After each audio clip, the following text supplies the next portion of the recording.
Europe says these pesticides are too dangerous for their own farms, yet the same chemicals are being exported and dumped into Africa and other countries from global south.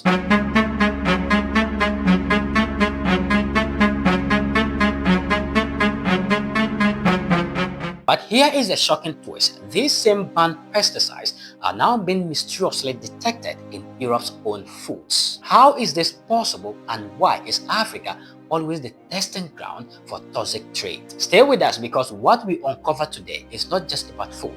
It is about life, power, and the toxic double standards of the world we live in.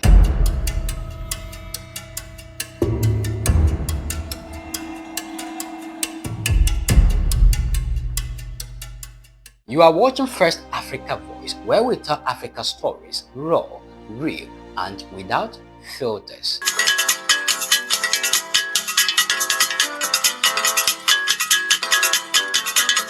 Ladies and gentlemen, welcome to the channel. My name is Paul Lingua. Now, let's dive into the story and break it down together. The European Food Safety Authority released data that shocked the world.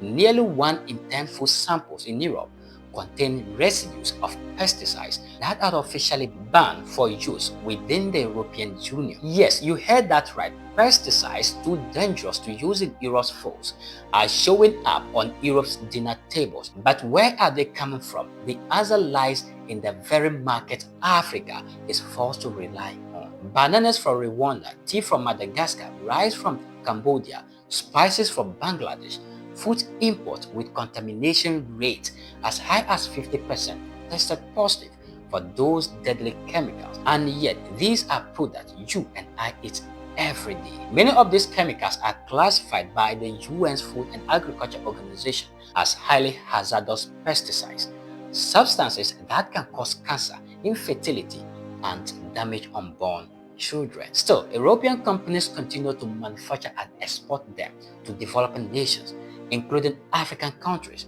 and in a cruel twist of global trade, these very toxins find their way back to European plate through food imports. Think about that. What is too dangerous for European soil is acceptable for African soil. What is unfit for European children is good enough for African children. This is the ugly face of toxic double standards. So the real question is, if Europe knows the dangers, why allow this export at all? Critics call it toxic colonialism, a practice where Africa becomes both the dumping ground and the sacrificial lamb for global profits. And here is the uncomfortable truth. While Europeans may complain about their contaminated bananas and rice, Africans are exposed at 10 times the risk. Directly handle these banned pesticides without proper protection, safety rules, or healthcare system to deal with the long-term damage. Food Watch cried out that these pesticides are like a toxic boomerang that comes back to our plate in Europe. It is high time that European Union put an end to this and protect the health of 450 million consumers. To end this toxic double standard, 2 immediate steps must be taken: a full export ban on EU-banned pesticides, zero tolerance for their residues in imported food. An online petition launched by Food Watch in support of this demand has already been signed by around 70,000 people. Pesticides banned in Europe are exported only to return as residues in rice, bananas, and others. A dangerous boomerang. The European Union promised to stop this in 2020, but still no law. Africa must take these issues very seriously, because it is not just about food, it is about sovereignty, health, and justice. 1. Africa must ban the import of toxic products. 2. Africa must strengthen African food security system. 3. Pass and enforce stronger laws. Laws banning harmful pesticides should be uniform across Africa, with harsh penalties for companies and middlemen who smuggle these poisons into local markets. 4. Support local farmers with subsidized alternatives. 5. Hold Europe accountable. African leaders must raise this issue at the UN, EU, and WTO. 6. Educate the public on the use of these farm chemicals. 7. Boost Africa's own food security. In summary, Africa must say no to being a dumping ground, protect borders, empower farmers, enforce laws, and demand accountability from Europe.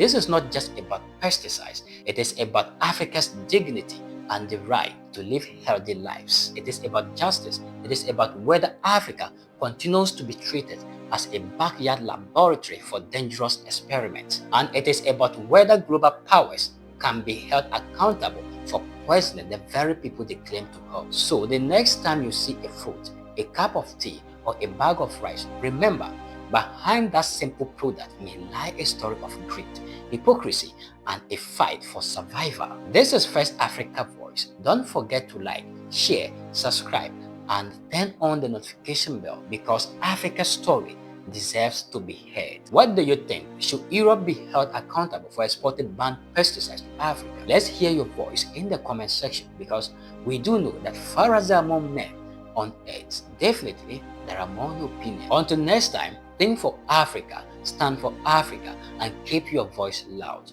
Well, the dew of the day has crept upon our thoughts, and nature must obey its necessity. Here is where we bring down the curtains. Until we meet again, my name is Paul Lingua, the Africa orator.